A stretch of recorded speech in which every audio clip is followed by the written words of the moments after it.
हर इंसान में एक कला होती है। इसे आप कौशल या स्किल भी कह सकते हैं। एक खास कला के कारण ही व्यक्ति दुनिया में एक अपनी अलग पहचान बना लेता है। जैसे किसी में खेलने की, गाना गाने की, डांस करने की, किसी को मोटिवेट करने की, पढ़ाने की, खाना बनाने की और बहुत ही सारे ऐसी कलाएं हैं जिसमें व्यक्ति निपुण होता है। अपनी इसी कला से वह अपनी जीविका भी चलाता है। और कुछ लोगों में तो कुछ कलाएं खानदानी होती हैं। पीढ़ी दर पीढ़ी एक ही कार्य को जब आगे बढ़ाते जाते हैं तो उसे ही खानदानी कहा जाता है। आज के वीडियो में हम ऐसे ही एक खास कला के बारे में पढ़ेंगे जो खानदानी है, और वो है मियां नसरुद्दीन। मियां नसरुद्दीन में भी एक ऐसा अलग सा गुण है जो खानदानी है, जिसे हम आगे अपने पाठ में पढ़ेंगे। आपका हमारे YouTube चैनल अनिष्क एकेडमी में स्वागत है। अगर आप हमारे चैनल पर नए हैं तो हमारे चैनल को अभी तुरंत ही सब्सक्राइब जरूर कर लें। पाठ शुरू करने से पहले हम सबसे पहले इस पाठ की लेखिका, जिनका नाम है कृष्णा सोबती, उनके जीवन परिचय के बारे में जानेंगे। तो सबसे पहले देखते हैं इनका जन्म कहाँ हुआ था। इनका जन्म सन 1925 में गुजरात में हुआ था, जो पश्चिमी पंजाब वर्तमान में पाकिस्तान है। और इनकी रचनाएं देखते हैं, जिनमें है जिंदगी नामा, दिलो दानिश, ये लड़की, समय सरगम जो उपन्यास है, डार से बिछुड़ी, मित्रों मरजानी, बादलों के घेरे, सूरजमुखी अंधेरे की कहानी संग्रह और हम हशमत शब्दों के आलोक में, ये शब्द चित्र और संस्मरण है। इन्हें सम्मान भी मिला है, जिनमें साहित्य अकादमी सम्मान, हिंदी अकादमी का सलागा सम्मान, साहित्य अकादमी की 72 सदस्यता सहित अनेक राष्ट्रीय पुरस्कार। ये इस तरह से इनका सम्मान किया गया है। और हिंदी कथा साहित्य में कृष्णा सोबती की विशिष्ट पहचान है। और ये लेखिका का मानना है कि कम लिखना एक विशिष्ट लिखना होता है। इन्होंने हिंदी साहित्य को ऐसे कई यादगार चरित्र दिए हैं जिन्हें अमर कहा जा सकता है, जैसे मित्रों, शाहनी, हशमत आदि। और संस्मरण के क्षेत्र में हम हशमत शीर्षक से उनकी कृति का विशिष्ट स्थान है, जिसमें अपने ही एक दूसरे व्यक्तित्व के रूप में उन्होंने हशमत नामक चरित्र का सृजन कर एक अद्भुत प्रयोग का उदाहरण प्रस्तुत किया है। अब हम पाठ का सार जानेंगे। पाठ का नाम है मियां नसरुद्दीन। इस पाठ में लेखिका ने मियां नसरुद्दीन नाम के व्यक्ति के एक ऐसी कला के बारे में बताया है जिसमें उन्होंने खानदानी महारत हासिल की है, और साथ ही उनके ऐसे व्यक्तित्व के बारे में बताया है कि वो अपने पेशे को कला का दर्जा देते हैं और करके सीखने को ही असली हुनर मानते हैं। बात दोपहर के समय की है। एक दोपहर को लेखिका जामा मस्जिद के आड़े पड़े मटिया महल के गढ़ैया मोहल्ले की ओर निकल गए। जामा मस्जिद ये दिल्ली में है, दिल्ली की बात बताई जा रही है। वहां एक दुकान पर लेखिका रुक जाती है। जो दुकान किसका है? खानदानी नानबाई मियां नसरुद्दीन की दुकान है। और ये मियां मशहूर है 56 किस्म की रोटियां बनाने के लिए। 56 किस्म की रोटियां मतलब 56 प्रकार की रोटियां बनाते हैं, इसलिए मियां नसरुद्दीन को नानबाई का मसीहा कहा जाता है। अब आप सोचेंगे ये नानबाई क्या है, नानबाई का अर्थ क्या होता है? तो नानबाई का अर्थ होता है तरह तरह की रोटी बनाने बेचने का काम करने वाला। तो मियां नसरुद्दीन ये नानबाई थे और इन्हें 56 किस्म की रोटियां बनाने आती थी।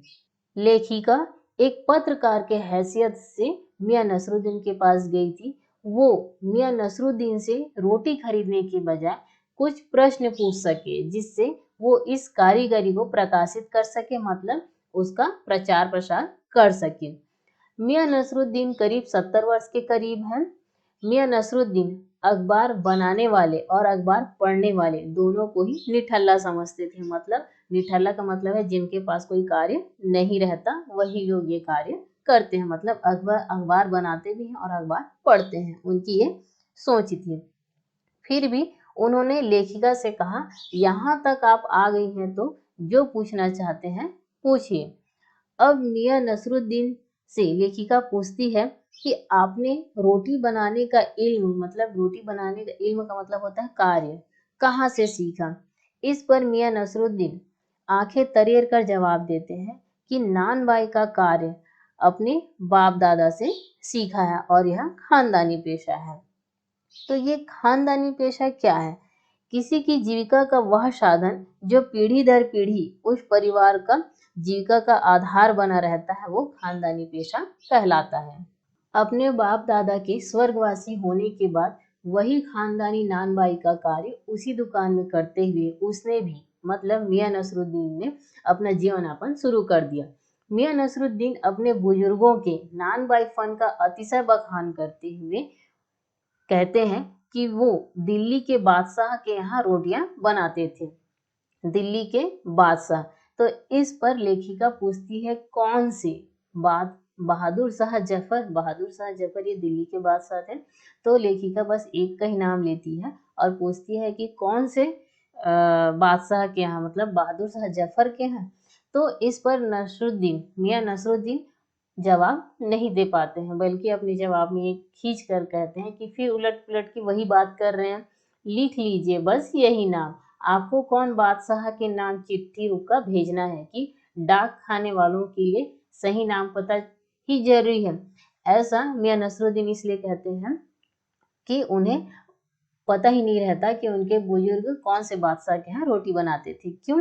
क्योंकि मियां नसरुद्दीन ने बुजुर्गों से परंपरागत रूप से ये सारी बातें सुनी थी, कभी इसके तथ्यों की ओर उन्होंने ध्यान ही नहीं दिया, इसलिए वो बादशाह का नाम नहीं बता पाते हैं। मियां नसरुद्दीन को रोटी बनाने की इस खानदानी कला को कार्य न मानकर कला मानते हैं और स्वयं को उसका उस्ताद। वे मसीहाई अंदाज में अपनी कला का बखान एक समान कलाकार की तरह करते हैं। वो आगे ये भी बताते हैं कि उन्हें 56 प्रकार की रोटी में से और कौन कौन सी रोटियां बनाने का आती हैं। उनमें से है बाकर खानी, सीरमाल, ताफ्तान, बेसनी, खमीरी, रुमाली, गाव, दीदा, गाजे बांध और तुनकी। फिर जो तेवर चढ़ा हमें घूर कर, वो कहते हैं, मतलब लेखिका यहाँ कह रही है कि तुनकी पापड़ से ज्यादा महीन होती है, महीन। हाँ, किसी दिन आपको खिलाएंगे, ऐसा करके वो लेखिका को ही कहते हैं। और अंत में मियाँ जो है नसरुद्दीन, उनकी आंखें कुछ कौंध जाती है, एक लंबी सांस भरते हुए कुछ चीज को याद करते हैं और कहते हैं कि उतर गए वे जमाने और गए वे कद्रदान, जो पकाने खाने की कद्र करना जानते थे, मियाँ अब क्या रखा है, निकाली तंदूर से निगली और हजम। तो यहाँ पे वो इस तरह से क्यों कह रहे हैं? क्यों?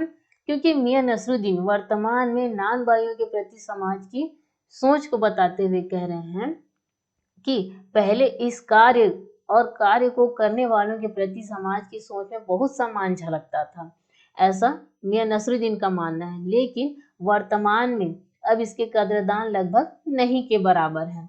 क्या करते हैं लोग? काम निकल जाने तक ही नानबाइयों को जानना चाहते हैं। इसलिए नानबाई मियां नसरुद्दीन है जो अंत में कहते हैं कि निकाली तंदूर से निगली और हजम। यहाँ पे लेखिका ने खानदानी नानबाई मियां नसरुद्दीन के व्यक्तित्व, रुचि और स्वभाव को एक शब्द चित्र के रूप में खींचा है। क्योंकि लेखिका जब मियां नसरुद्दीन से बात करती है तो उनके हाव भाव स्वभाव के बारे में जानती है, तो उन्होंने यहाँ पे अपने शब्द चित्र में लिखा है। क्या लिखा है? कि वे कहती हैं कि मियां नसरुद्दीन के दिल में अपने पिता एवं दादा के प्रति असीम श्रद्धा का भाव है। वे 56 प्रकार की रोटियां बनाने में माहिर हैं और अपने कार्य के प्रति उनमें गहरी निष्ठा है। वे अपने इस कार्य को पैसे कमाने का साधन नहीं, बल्कि उसे वे कला मानते हैं और अपने व्यवसाय के प्रति समर्पण एवं गर्व के एहसास ने उन्हें आत्मविश्वासी बना दिया है। वे क्या करते हैं? वे श्रम एवं अभ्यास को कला एवं जीवन दोनों का मूल मंत्र मानते हैं। इस तरह से लेखिका ने उनके स्वभाव एवं चरित्र के बारे में यहाँ पे बताया है और साथ में ये भी कहा है कि मियां नसरुद्दीन सच्ची तालीम, व्यवहारिक अनुभव को मानते थे। मियां के अनुसार जब तक कोई आदमी बर्तन मांजना, भट्टी बनाना, भट्टी में आंच देना नहीं सीखता, तब तक वह अच्छा नानबाई नहीं बन सकता। ये सारी बातें उन्होंने लेखिका से कही थी, इसलिए लेखिका ने यहाँ पे उनके बारे में बताया है। और कहते हैं केवल आदेश देने और हुक्म चलाने से कोई नानबाई नहीं बन सकता, करके ही सीखना पड़ता है, यही सच्ची तालीम है। तो इस तरह हमने इस पाठ में किसी व्यक्ति की रोटी पकाने की कला के बारे में जाना और साथ ही ये भी जाना कि किसी भी कार्य को करके सीखेंगे तो उस कार्य में हम निपुण हो जाएंगे। तो यहाँ पे रोटी पकाने की कला जो मियां नसरुद्दीन में थी, इस कला को लेखिका ने यहाँ पे बहुत ही अच्छे ढंग से शब्द चित्र के रूप में उकेरा है। और वो साथ में ये भी बताना चाह रही है, उनकी सोच, किसकी सोच, मियां नसरुद्दीन की, कि किसी भी कार्य को हम अगर करके सीखते हैं तो उस कार्य में हम बहुत ही ज्यादा और पूरी तरह से निपुण हो जाते हैं, और इस कार्य को चाहे तो हम अपने खानदानी रूप में भी करते रहते हैं। और दूसरी चीज इसमें आपको ये भी पता चला कि कोई कोई जो कार्य रहता है या कोई कला होता है वो खानदानी भी होता है, जैसे मैंने आपको पहले इसमें बताया है। अब हम देखेंगे इसका प्रश्न अभ्यास, जिसमें सबसे पहला प्रश्न है, मियां नसरुद्दीन को नान भाइयों का मसीहा क्यों कहा गया है। मैंने इस पाठ का सार आपको बहुत ही अच्छे से समझाया है, तो आप इस प्रश्न का उत्तर भी लिख सकते हैं, लेकिन मैं इसमें थोड़ा सा आपको बता दूं कि मियां नसरुद्दीन को नान भाइयों का मसीहा क्यों कहा गया है।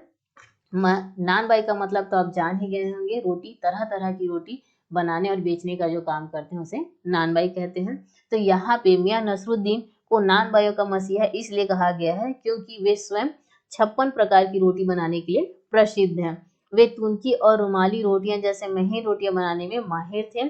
वे रोटी बनाने की इस खानदानी कला को कार्य न मानकर अपनी कला मानते थे और स्वयं को उसका उस्ताद, इसलिए मियां नसरुद्दीन को नान भाइयों का मसीहा कहा गया है।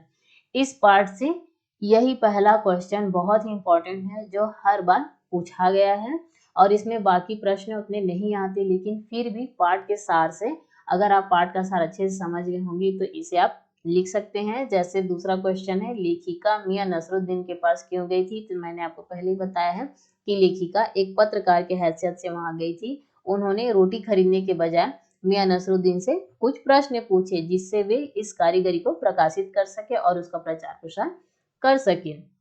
फिर इसमें तीसरा प्रश्न है, बादशाह के नाम का प्रसंग आते ही लेखिका की बातों में मियां नसरुद्दीन की दिलचस्पी क्यों खत्म होने लगी। क्योंकि मियां नसरुद्दीन को कौन से बादशाह हैं जिसके यहाँ उनके बुजुर्गों ने रोटियां पकाई थी, ये उन्हें पता नहीं रहता उनका नाम, बस वे अपने बुजुर्गों से परंपरागत रूप से सुने रहते हैं, लेकिन इस तथ्य के तरफ कभी उन्होंने ध्यान ही नहीं दिया था।